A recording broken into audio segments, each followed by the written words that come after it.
Hey, it's Mark Ferguson with Invest for More, and I have to say one thing that has not gotten old over the last 5 years is coming home from work and opening the garage door and seeing the Lamborghini Diablo sitting there, or driving it to work has been pretty fun too.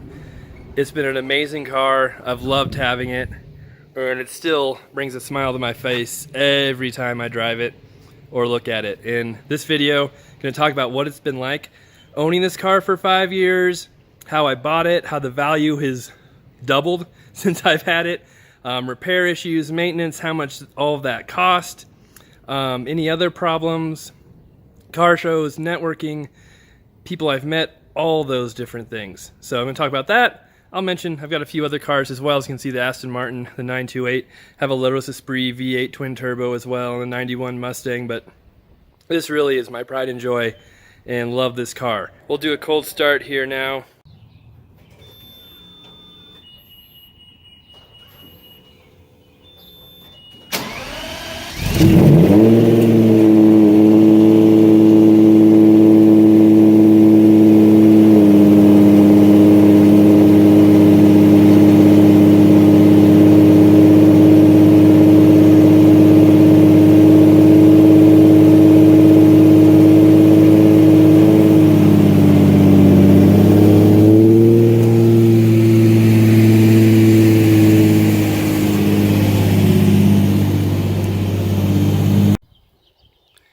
This is a 1999 Alpine Edition Diablo in Monterey Blue.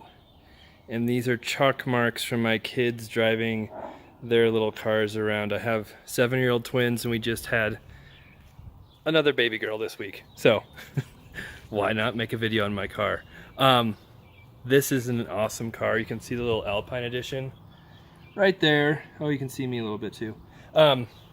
Alpine Edition just means it has a fancy stereo pretty much, and a little more carbon fiber right there on the wing. Around the taillights, those are usually red. This has carbon fiber. It has a subwoofer, a big amp. So no performance modifications, just stereo and appearance wise. So the Alpine Edition is kind of cool, but I don't think it adds a ton of value, maybe a little bit.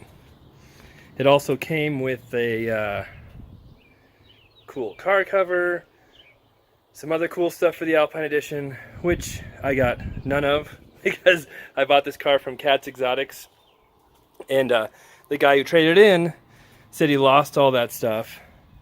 Then he actually found me because of my real estate blog, contacted me and asked me if I wanted it. I'm like, sure, I'd love to have that stuff. He's like, okay, well, it'll be $3,000. I'm like, nope, no thank you. This does have paint chips and dings because I drive it. It's not perfect. After the first couple of those, I got over it.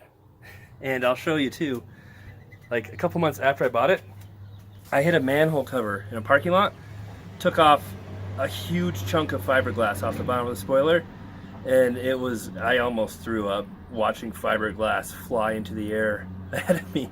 But I have a really cool body guy who's able to fix it for me. Lamborghini dealership wanted $5 grand to do it because they take off the bumper, send it somewhere, have them fix it, paint it, and send it back. I think my guy did it for $700 or $800, matched the paint perfectly. And because I knew I would ding it up and chip it again, I was much better paying $800 than $5,000. The car has original paint.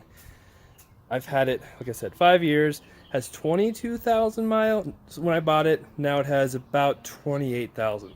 So I drive it. I don't drive it a ton. I have other cars that I drive as well, like the Aston, the Lotus, the 928. So, you know, I don't drive this all the time. I also take my kids to school almost every day, and 2 kids don't fit in here very well. Plus, has airbags you can't turn off, so it's not safe for kids either. But still a really fun car. I'll drive them around the block sometimes, and when they're old enough, maybe then we'll give them a real ride in the car.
Here is what it looks like with everything open.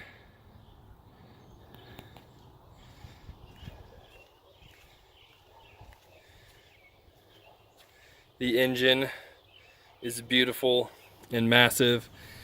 It's a 5.7 liter, but it takes up a huge amount of space. The 5.7 liter does not do it justice for how much room it has. I mean, you can kind of see the entire back of the car is basically engine. And fortunately, we have had the back of the car off because I burned out my starter one time. A vacuum hose popped off, so I'll talk about that. Had to replace the front shocks at one point, so I'll talk about that too. Nothing too crazy, but it has had a couple issues and had to get those fixed. If I want to go golfing, my golf clubs go in the front seat because there's nowhere else to put them. It does have a cute little trunk. I told you I didn't clean up anything. I have my fire extinguisher in there just in case. And there's, I think they might have replaced the Alpine amp with another one, but stereo is not my expertise. So you can fit, you know, a few bags of groceries in there, not a whole lot else. And yes, they are 300ZX headlights. I know I'll get probably 20 people commenting telling me that. Who cares?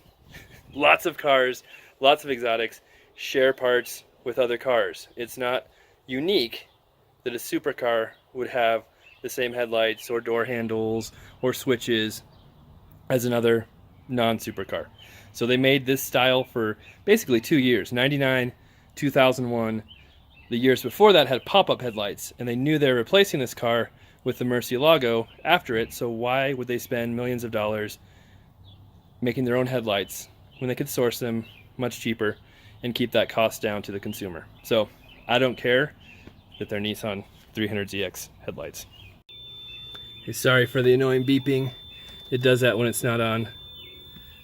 But this dash was new for 98, I think.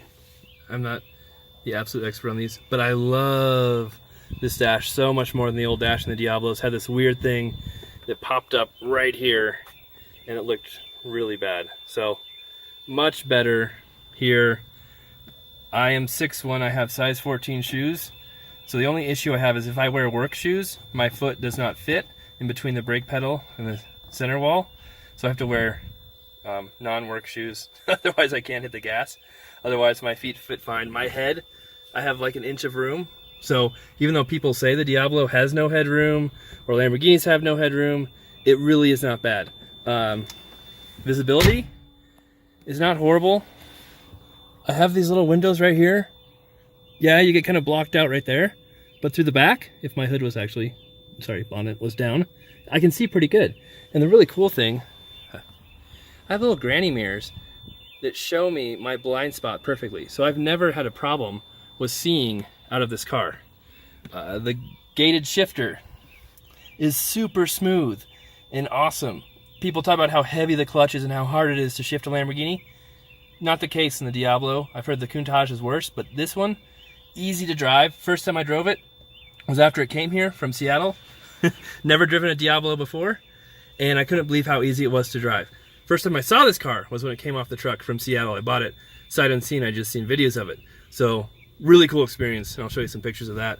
But really, no problem with visibility and no problem shifting, driving it. It's really not that bad. One cool thing, it's got a backup camera. Pretty sure this is 1999 technology, and it's kind of cool it has a backup camera. So that even helps with visibility as well. And the cool thing about this is I can keep that on while I'm driving. Don't have to go backwards. So I can drive down the highway with my backup camera if I really want to. So that's kind of cool. And then show you right here that this raises the front end up. We'll talk about that soon. I can raise it up 2 inches, maybe 2.5 to go over speed bumps. But that's one fault in this car's is the shocks will wear out quickly, and they are very expensive to replace or rebuild. So have to be careful with that. Alright, I recruited some help to show you how the front shocks work.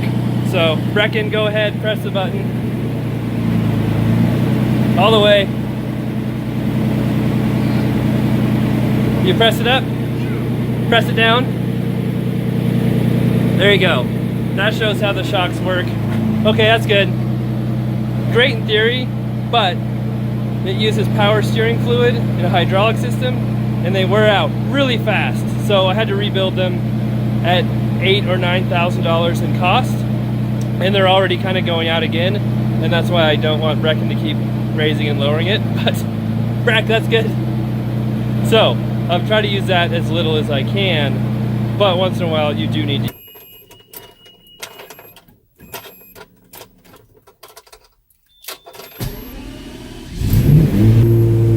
So we'll take a little drive around while we talk about the car. Just to let you know, I'll roll up the window right now so maybe you can hear me better. The windows go all the way up and all the way down on the Diablo as I back out of my garage trying not to hit my other cars. I was gonna make a really cool video with me sitting on the door sill, backing up like you're supposed to. It is so awkward and uncomfortable that I would rather not do that and run my car into something at the risk of not looking as cool. So, not gonna try that. It's just hard to reach the clutch with that. You don't need the gas at all. The clutch is enough, you know, just let it out to move. But still something I don't want to do. If I repeat myself at all, that's because I had absolutely no plan or idea for this video. I just shot a bunch of footage and figured I'd edit it later, so I apologize for that in advance. A few things I'd like to point out. Never bought a new car in my life. That is my wife's Mercedes. We leased that. It was new. I tried to convince her to buy like a 90s Land Rover Defender 110. I thought that would be way cooler, but she was not on board with that. She thought it might not be quite as safe as a newer car for some reason. She is pretty cool though. She likes older cars, and she would be down with a Defender if it wasn't her main car.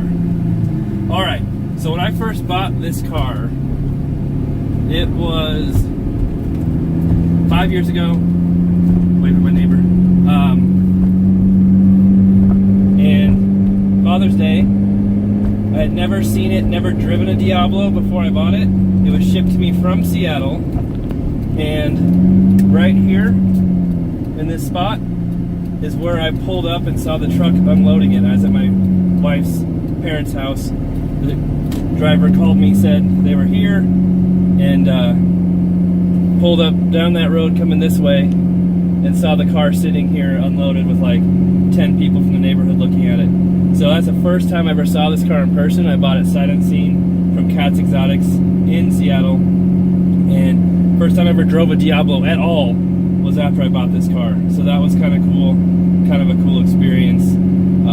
Not easy to test drive Diablos, there aren't too many of them, and I didn't have time with work and business and everything to drive to Seattle and see it. So that was a pretty cool experience, and a feeling I mean, not much can beat that besides, you know, getting married, having kids, of seeing like my first exotic car, which happened to be a Diablo, right by the truck for the first time.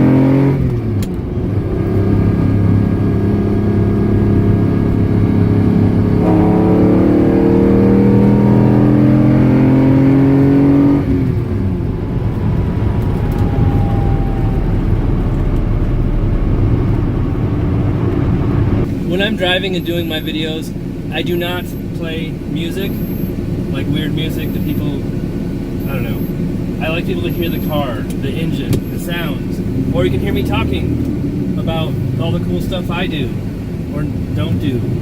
I can be very sarcastic, so some people think it's funny, some people think I'm an idiot. That's okay. But I think it's more entertaining than listening to music because, one, I think people want to hear the car, and if I have my AC turned off, you can hear it better and hear me better too. Or interesting stuff about the person who bought the car. Even if you don't think they're interesting, you can make fun of them, and it's still more fun than listening to music. So that's my philosophy. Yep. We'll wait for the big semi to pass.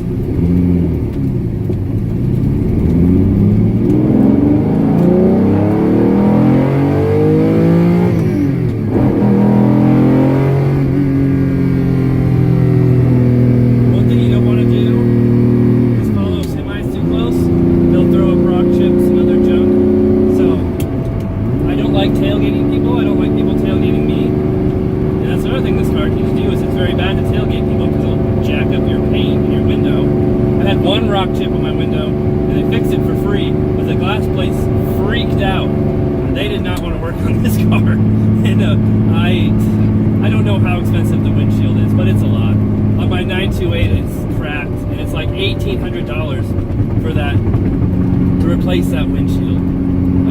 It's not fun. So I want to be careful. No. The engine's 535 horsepower. The best way to get a launch on this car is to drop the clutch at 6,000 RPMs. There's a pretty good chance you'll burn out your clutch and destroy it doing that. So I obviously have never tried that. That's not something I'm willing to risk. Clutches are $10,000 to $12,000 for this car, so it's not exactly cheap. So that's something I've tried to avoid. Everybody waves at you when you drive. I may or may not know them. It's fine. That's just part of it. Everyone talks to you at gas stations. Anywhere you stop or go, people want to talk to you, and it's just something with owning this car that you have to deal with. I'm fine with it. The thing that is super annoying on this car is people will just sit on your rear quarter panel and videotape you or take pictures. And they'll just sit there for miles and miles, not moving. You speed up, they speed up. You slow down, they slow down. And so it's really annoying. People will not pay attention when you're driving either.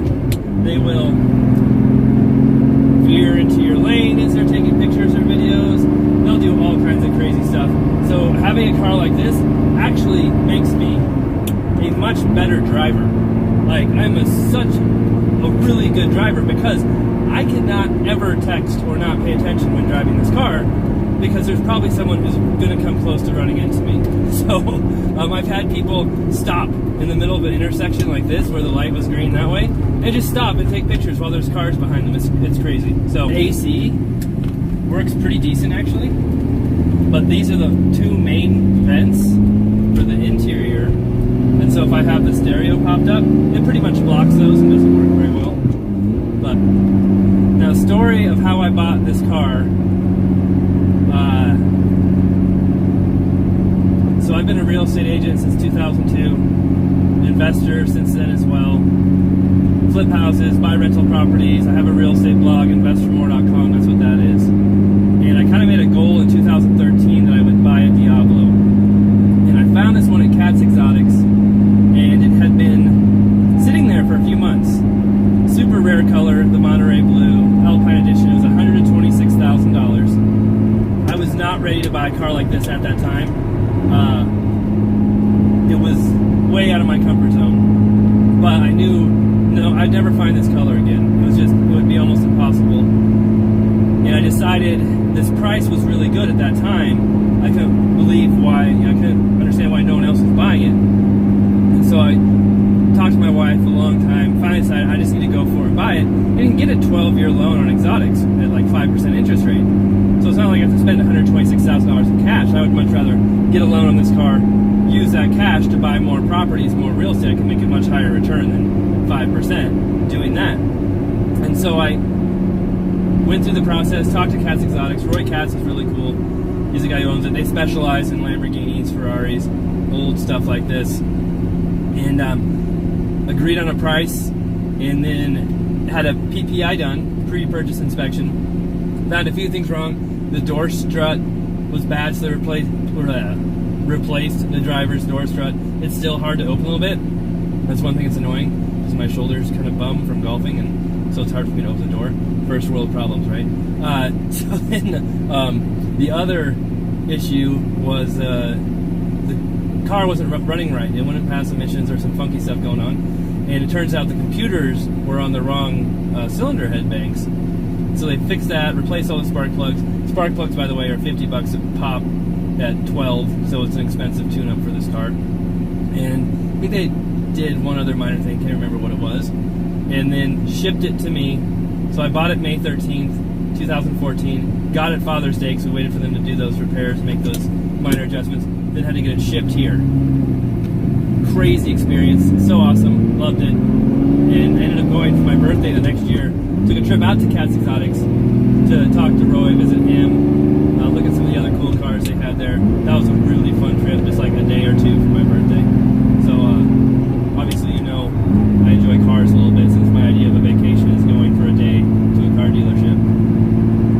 Can drive it a little harder. I try not to drive it too crazy all the time, because it is like a $50,000 V12 behind me. But these engines are pretty rock solid if you maintain them, take care of them, and don't abuse them too much. Like I said, it's really not that hard to shift the car. You know, it's not a tough clutch at all. I don't downshift all the time, because I'd much rather, you know, wear out my brakes than wear out the clutch. The brakes are a lot cheaper.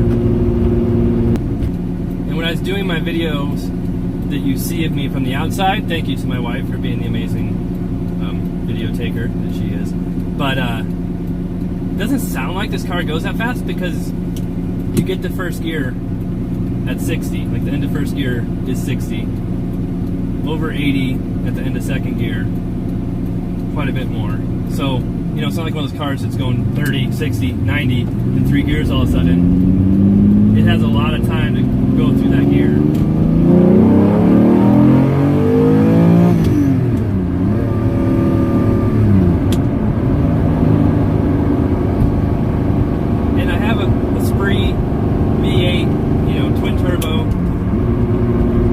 Car's a 98, this is a 99. That car's probably faster, 0 to 100, because of the twin turbos, and it's way lighter. And it's also modified, so that's why I blew the transmission on that car, because it was modified. It has a crappy Renault transmission that can't handle it. I didn't modify it, the guy I bought it from did. But over 100, this car should take, and I haven't raced them or anything crazy like that. Although maybe one day that'll make a good video. I can find an airline to let me borrow their airstrip.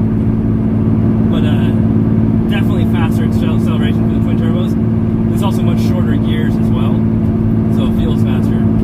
But this one really, I mean, it just keeps going. You want to, you know, hit second, third, and by the time you're doing that, you're going 120 and getting arrested. So we try not to do that too often. A lot of people ask me, like the first question everybody asks me when they see this car is, how fast have you gotten it? And I'm so lame, because I'm like, I don't know, 120 maybe.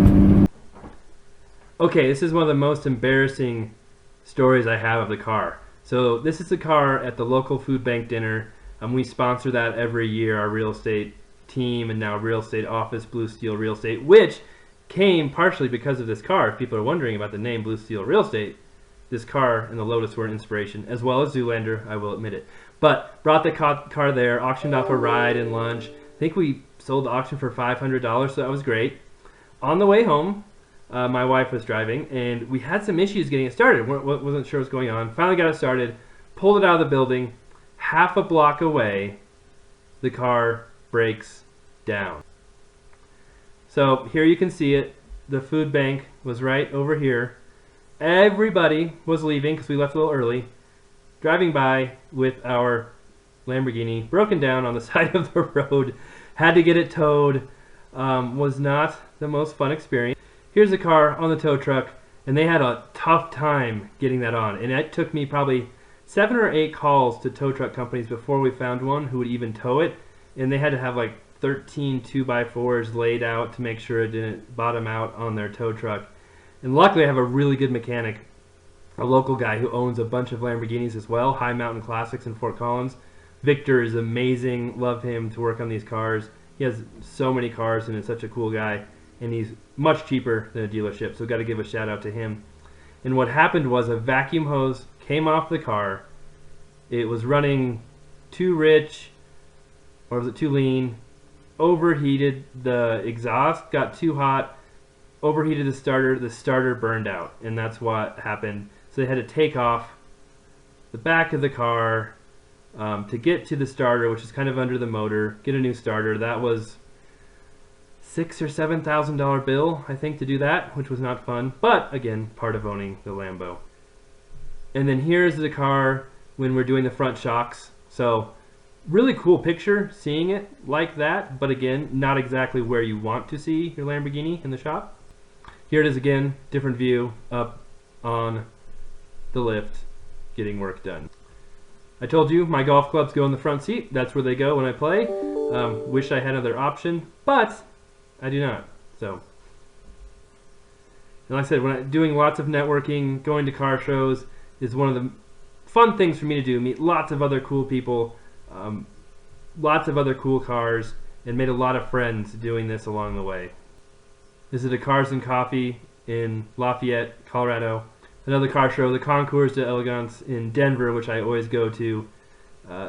Amazing car show, at least for Colorado. Usually they have quite a few Lamborghinis, and it's really fun to hang out with those guys. And the most annoying thing about this car is, one, the gas tank holds like 18 gallons, maybe. So when you get 10 to 12 miles per gallon, you have to fill up a lot. It only holds that much. And number two is, when you hold the gas pump, you have to like hold it at a certain angle, twisted up like that, for it to go in and not just continuously turn off. So I'm like hunched over, bent over with my back, holding the gas nozzle the entire time I'm filling up. And I guess that's just how it is. But that's the most annoying thing, which I can live with. Something else I want to mention real quick. The Lamborghini holds a lot of oil, a ton of oil, like 15 quarts or something ridiculous. It takes a while for it to warm up. When it's cold, I am not going to rev it up to 6,000 RPMs and risk hurting the engine. Hi, Brecken. We are going to let it warm up thoroughly before doing anything like that. So, just a random thought. There's a subwoofer that's behind the driver's seat. Again, I don't know if that's stock, and I found my clutch pedal back there too, so I guess that was off. You can see the pedals right there are pretty tight, and again, my car is not perfectly clean, but that's okay. These wheels, from everything I can tell, they are stock. A lot of people tell me, why did you change the wheels? Why did you put those ugly things on? But I've seen other Alpine Editions with these same chrome wheels. You can see this one's kind of got glue or something on it. I have not been able to get off. Don't know what that is. I try to show you everything. Another really annoying moment of my life is I've hit the curb on these before. That was not fun. Really embarrassing and not cool when you get curb rash on your Lamborghini wheel. But it happens. But yeah, these, from all I can tell, are stock. They're kind of cool. I also like the other types of wheels that have the, you know, the cool circles, sort of like, not phone dials, I don't even know what you call them, but I do like those wheels as well. The exhaust is aftermarket, put on at the dealer from what I understand, so it sounds a little better than a stock Diablo. It does say Borla on it, so at least probably the cat back is Borla, I'm guessing. This part, this black part right here, is really annoying to clean, and even when I do clean it, it still looks dirty. That's the annoying part. I just saw there's a scratch on the carbon fiber there, so that sucks. But that happens, right? Can't get too mad. Some of the carbon fiber is clouding. You can kind of see it right there a little bit, so that sucks too. But again, not the end of the world. The rest of the car, pretty good shape. Like, it's not perfect. It's not a show car, but I drive it. I love driving it. You know, there's a paint chip there. That, I think, is probably factory paint that wasn't done perfectly. And that's kind of what you get when you have a car where they made 200 of them maybe 250 in 1 year, and most of it's hand built, it's not going to be exactly perfect, which I think is cool. I like unique cars, obviously. Nothing, it doesn't all have to be perfect for me. All right, so overall, owning a Lamborghini has been an amazing experience. I bought it for $126,000. It's worth probably $250,000 now. I knew it was a good deal when I bought it, but I had no idea values would double like that since I've owned it. But it's not just the value that's gone up, because I don't ever plan on selling it, so I can't cash in on that too much. But the networking, I've met so many cool people at car shows, mechanics, they've become friends, possibly business partners. It's been fantastic. I've been able to market it, use it for my blog, different things. And while I don't like being that real estate guru Lamborghini guy, it does get people's attention. It's an older car. It kind of shows I'm a car person, not just a marketer. And it's been fantastic. And I'm really good at exploiting my children and showing pictures of them with it as well. No, but they have fun with it too. They love the car. And one of the most fun things about the car is seeing kids, like at car shows, Cars and Coffee, just driving down the road. Like, kids go crazy when they see it. And watching, a 6-year-old walk up to it and like just fall over and faint because they're so excited. It's just a really cool feeling. And it really makes having the car worthwhile. But there has been, some maintenance issues, the shocks, the starter going out, and maintenance, which is, $1,500 for an oil change, but you don't have to do it, all the time. Usually every couple of years is okay, depending on how much you drive. But it's expected. I knew some of that stuff would happen. When you buy a car like this, if you're thinking it's going to be cheap to maintain, don't buy it, because parts are expensive, people to find to work on it are expensive and hard to find, and it's just not something we're going to take it to your dealership and expect a $200 bill. But that's all part of it. That's part of owning a car. That's why not many people do it, owning a car like this. And part of the excitement and fun too, and adrenaline when you're driving a car, buy a car like this, is knowing that, hey, you're one of the few people in the world who gets to be lucky enough to have a car like this. But with it comes, some other responsibilities, more costs, and different things that come along. So overall, I love the car. It's been fantastic. It's one of my favorite cars of all time, and I'm fortunate enough to be able to have owned it. Something I would not have thought would have happened 20 years ago. But really, real estate, my attitude was what made it happen. And I look forward to owning it another 5, 10, 20, 30 years. I don't see myself ever selling it. Hopefully, it doesn't go up in value too much where I'm afraid to drive it. But I'm pretty sure I probably still will drive it and have a lot of fun with it. So hope you guys liked the video. I had a lot of fun making it, even though it's kind of all over the place and kind of crazy. I'm not a professional, if you didn't already notice that. But I have a lot more information on real estate and stuff on investformore.com, my blog. I'll link to a bunch of the other videos below too that show the Aston Martin, the 928, the Lotus videos for those. And if you guys have any questions or comments, leave them below. I try to respond to everybody and appreciate all the support. Thanks a lot. Have a great day.